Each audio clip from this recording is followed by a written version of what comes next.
It's time, my friends, for another Devo tip on deconstructing faith. Following Jesus has never been easy.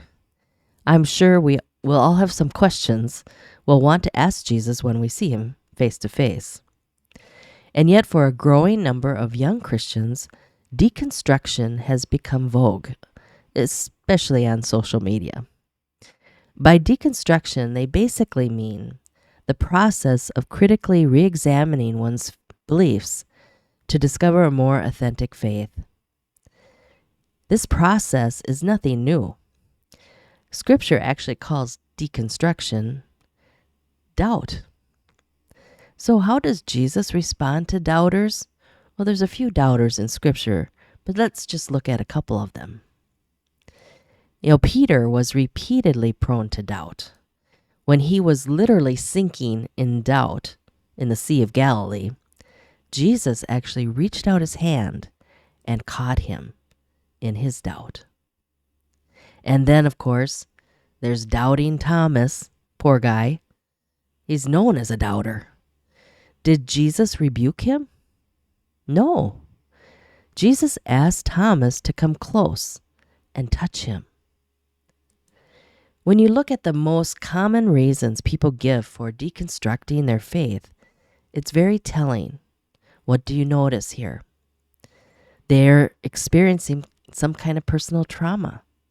They're in doubt. They experience some kind of disappointment with church or frustration with theological contradictions and trite answers. They're annoyed with hypocrisy among Christians. They've experienced some kind of chastisement or dismissal for asking questions and doubting.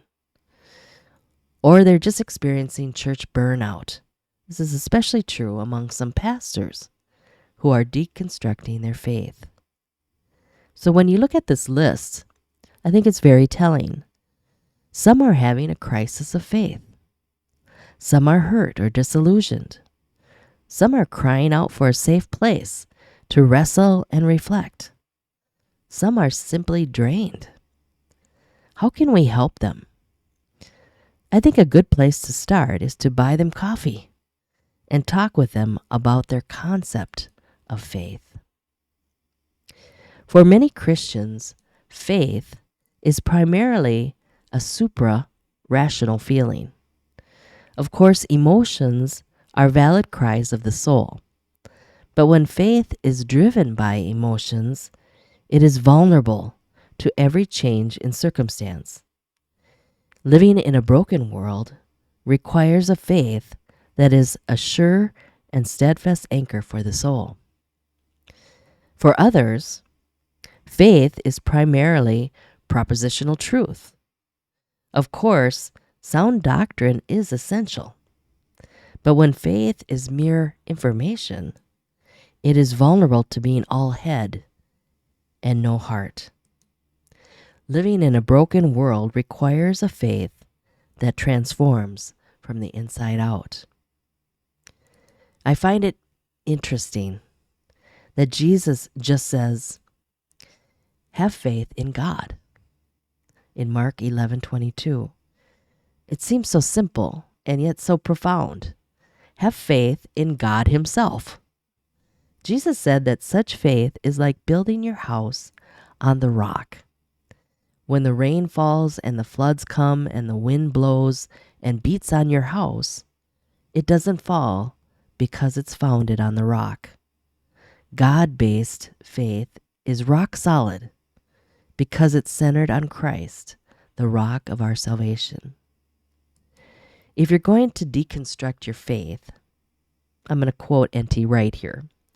He says, start with the real, historical, earthly Jesus, and your God will come running down the road to meet you, deeply attractive, deeply challenging in his transforming embrace. Wright goes on to say, my proposal is not that we understand what the word God means and manage somehow to fit Jesus into that.